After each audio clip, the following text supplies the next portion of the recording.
Thank you very much, Session Chair, Right Honorable Speaker of the Senate, the Honorable Deputy Speaker of the Senate, Honorable Senators, development partners, members of the civil society, distinguished guests, ladies and gentlemen, good morning.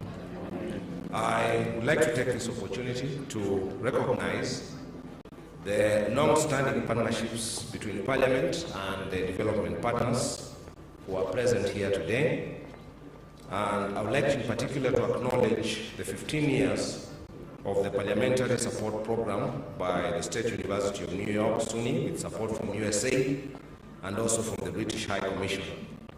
In addition, we appreciate that since the inception of the Senate 10 years ago, the re-inception of the Senate 10 years ago, development partners have provided us with technical assistance towards strengthening the mandate of the Senate.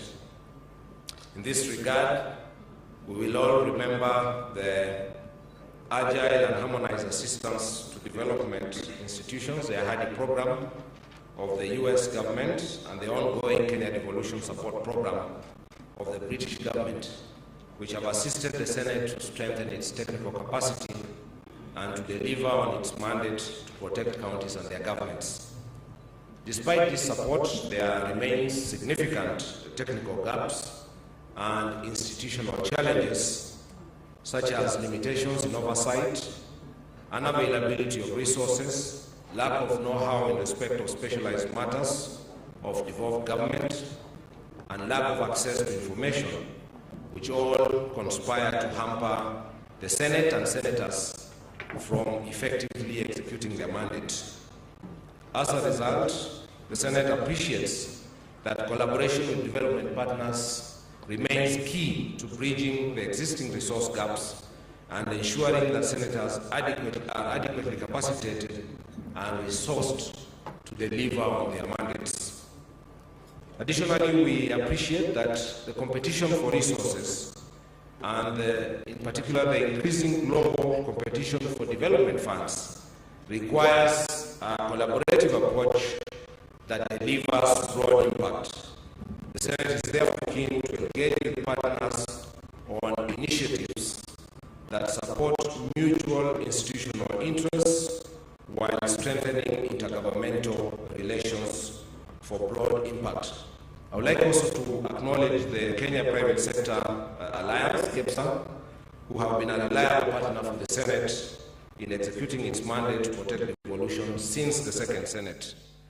In addition to all these interventions, development partners have played another pivotal role in supporting county governments to realize the objects of devolution through the provision of loans, grants, technical and capacity support frameworks, by allocations made annually through the county government additional allocations. For example, in the County Government's Additional Allocation Bill 2022, no less than 39 billion had been put aside to be utilized in the financial year 2022-2023.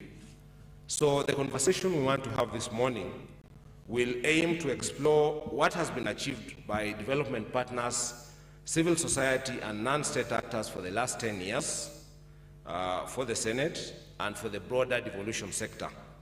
We also want to consider how the Senate can engage development partners more effectively in executing its mandate to strengthen and deepen devolution.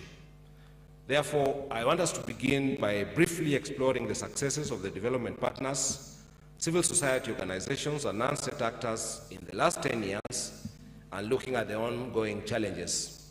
So how we want to do this is we will call each of the panelists, and they will have 7 minutes, we have agreed.